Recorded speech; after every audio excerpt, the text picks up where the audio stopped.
Hello friends, how are you. Surendra study solution में आपका स्वागत है। दोस्तों, हम ज्योग्राफी पढ़ रहे हैं, जो एनसीईआरटी 9th क्लास है, जिसका चैप्टर 4 है हमारा, और क्लाइमेट जलवायु है। इसमें हम पिछले पार्ट में जलवायु के बारे में और मौसम के बारे में जानकारी प्राप्त कर चुके थे, उसमें अंतर क्या होता है, ठीक है। और फिर उसके बाद हमने काफ़ी सारे पॉइंट नोट किए थे कि भाई जलवायु को प्रभावित करने वाले कारक क्या हैं, और फिर मौसम की जानकारी जो हमें प्रदान करता है वो इंडिया मेट्रोलॉजिकल डिपार्टमेंट, जो दिल्ली में इसका क्या है, कार्यालय है। तो वहाँ से आप, हमने यहाँ पे वेबसाइट का लिंक भी दे दिया है, जहाँ से आप पूरे भारत की, अपने राज्य की जानकारी प्राप्त कर सकते हैं, मौसमिक जानकारी जो भी प्राप्त करनी होगी आपको।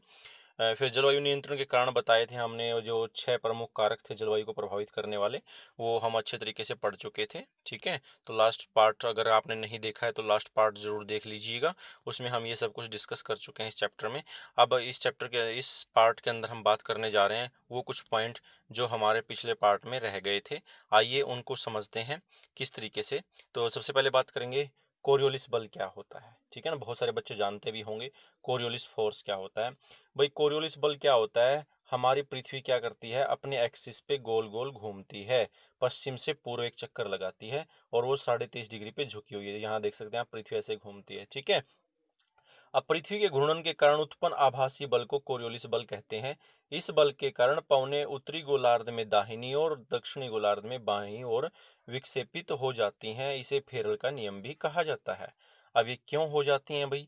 अगर हमारी पृथ्वी एक जगह खड़ी रहे, गोल गोल ना घूमे, तो आप देखेंगे पृथ्वी पे ऐसे अगर हवाएं चलेंगी, या नॉर्थ की ओर जा रही हैं या साउथ की ओर आ रही हैं, तो उनमें कोई डाइवर्जन नहीं बनेगा। लेकिन क्या होता है, जब हवाएं इधर चलेंगी, हमारी पृथ्वी इधर चलती है, तो हवाओं को डाइवर्ट होना पड़ जाता है। तो आप देखेंगे जैसे हवाएं ऐसे आ रही थी, लेकिन पृथ्वी तब तक गोल गोल घूम गई है, इधर चली गई। जैसे आपने देखा होगा भाई, जो झूला होता है, झूले पे क्या होते हैं, जब एक झूले पे दो बच्चे बैठे हों, एक बच्चा इधर बैठा है, एक बच्चा इधर बैठा है, अगर ये बच्चा इसको बॉल फेंकेगा, इसके पास ये तब चली जाती है अगर झूला एक जगह खड़ा है, मतलब झूला गोल गोल नहीं घूम रहा है। अगर झूला को हम गोल गोल घुमा दें, वही बात हो गई ना, हमारी पृथ्वी गोल गोल घूमेगी। अगर झूले को गोल गोल घुमा दे, तो हम इस बच्चे को जब बॉल फेंकेंगे, तो ये बॉल इसकी तरफ जाने की बजाय तो ऐसे गोल गोल घूमेगा। हमारी पृथ्वी पश्चिम से पूर्व चलती है, तो झूले को भी ऐसे घुमा देंगे। तो क्या होगा, जब तक हम बॉल फेंकेंगे, ये बच्चा इधर आ चुका होगा, तो बॉल, इसका मतलब इस बच्चे के हाथ में जाने की बजाय थोड़ा सा डाइवर्ट हो जाएगा। तो आपने देखा नॉर्थ डायरेक्शन जाने में, नॉर्थ जाने पे क्या हो रहा है, इधर डाइवर्ट हो रहा है। तो इधर क्या बनेगा इसका, अगर एरो समझ लेंगे, कोई व्यक्ति साउथ से नॉर्थ की ओर जा रहा है और वो इधर डाइवर्ट हो गया, तो ये दिशा कौन सी हुई उसकी, राइट डायरेक्शन हुआ कि नहीं हुआ। ठीक ऐसे ही जब ये बच्चा इस बॉल को इसकी तरफ फेंकेगा, तो आप देखेंगे तब तक झूला आगे बढ़ चुका है, तो बॉल जब ये फेंकेगा तो ये बॉल इधर जाएगी। तो आप देखेंगे अगर ऐसे कोई क्रिया हो रही है, तो आप कहेंगे नॉर्थ से साउथ हो गया। तो अब बॉल कैसे गई, अब बॉल ऐसे गई, तो आप वहां से देखेंगे तो ये क्या हो गया, इसका राइट हो गया। क्या हो गया, राइट हो गया। तो आपने देखा जो डाइवर्जेंट हो जाता है, तो आपने देखा ये डायरेक्शन चेंज हो जाती है। इसी डायरेक्शन चेंज होने को कोरियोलिस बल कहा जाता है। अगर डायरेक्शन चेंज ना हो तो इसे कोरियोलिस बल नहीं कहेंगे। अगर पृथ्वी को रोक दो, झूले को रोक दो एक जगह, तो ये ऐसे डाइवर्ट होगा ही नहीं।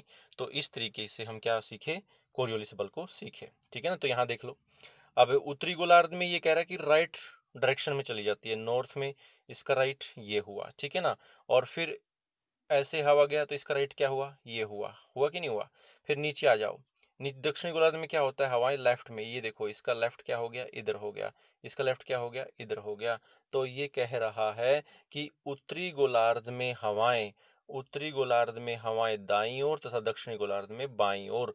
तो ये याद रख लेना है आपने, क्योंकि नॉर्थ हेमिस्फीयर में डायरेक्शन किधर जाएगा, राइट डायरेक्शन में जाएगा, और साउथ में लेफ्ट जाएगा। ऐसे भी याद रख सकते हैं, लोअर पोर्शन है ना, ये नीचे वाला लोअर एरिया हो गया, तो एल से लेफ्ट हो गया, ठीक है।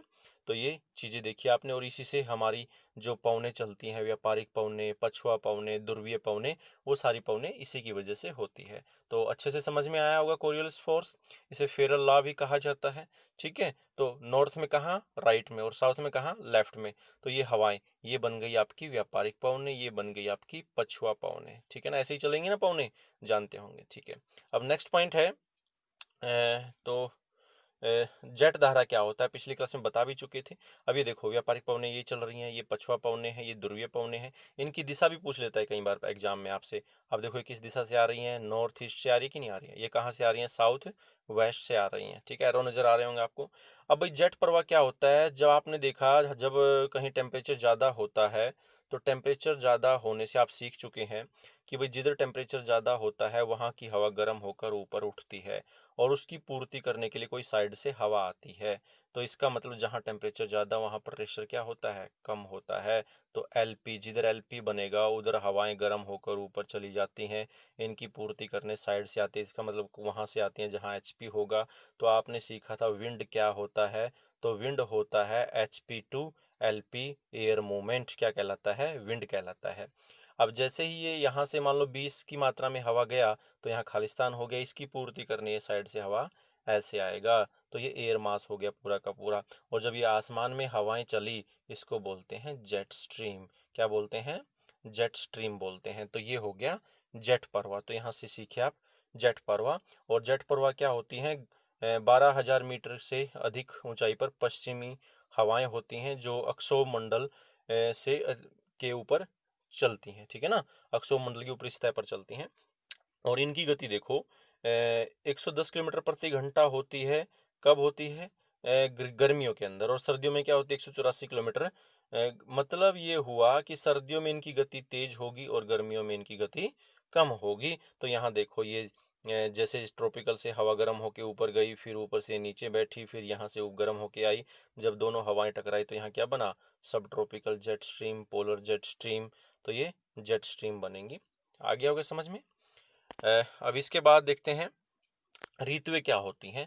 तो भाई ऋतुएं क्लाइमेट की वजह से ही बनती हैं, एक लंबे समय तक का सीजन होता है। मानसूनी जलवायु की विशेषता एक विशिष्ट मौसमी प्रतिरूप होता है। एक ऋतु से दूसरे ऋतु में मौसम की अवस्थाओं में बहुत अधिक परिवर्तन होता है। विशेषकर देश के आंतरिक भागों में ये परिवर्तन अधिक मात्रा में परिलक्षित होते हैं। तटीय क्षेत्रों के तापमान में बहुत अधिक भिन्नता नहीं होती। क्यों नहीं होती भाई, क्योंकि तट के आसपास क्या है, पानी है। और आपको बताए थे कि भाई जमीन जल्दी गर्म होता है, जल्दी ठंडा हो जाता है, लेकिन जल जो है देर से गर्म होता है, ये कारण रहता है। यद्यपि यहाँ वर्षा के प्रारूपों में भिन्नताएं होती हैं। आप अपने क्षेत्र में कितने भी प्रकार की ऋतुओं का अनुभव करते हैं। भारत में मुख्यतः 4 ऋतुओं को पहचाना जा सकता है। तो 4 ऋतुएं कौन सी है भाई, शीत ऋतु है, ग्रीष्म ऋतु है। 2 ऋतु समझ में आई। फिर एक वर्षा ऋतु, जिसको मानसून का आगमन और मानसून की वापसी।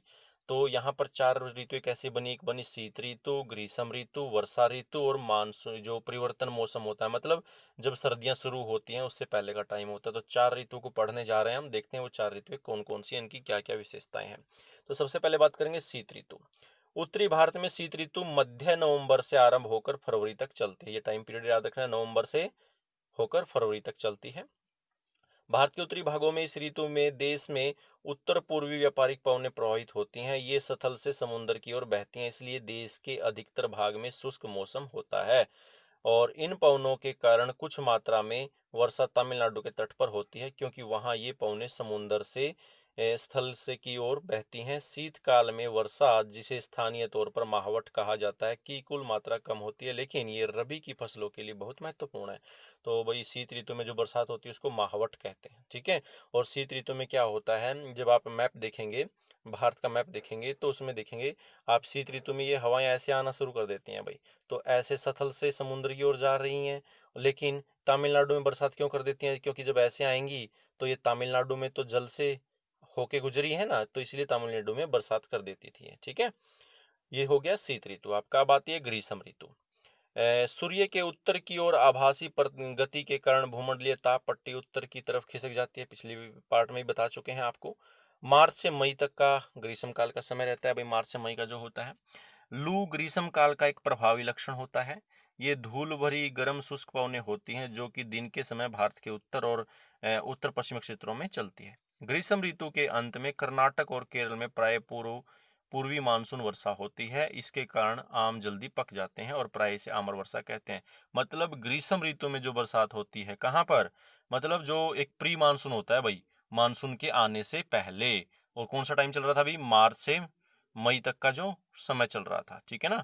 तो मार्च से मई का जो समय चल रहा था उसमें जो बरसात होती है, जिसको प्री मानसून भी बोल देते हैं या पूर्व की मानसून बोल देते हैं, उससे जो बरसात उसे आमर वर्षा कहते हैं। कहाँ पर, केरल में कहते हैं।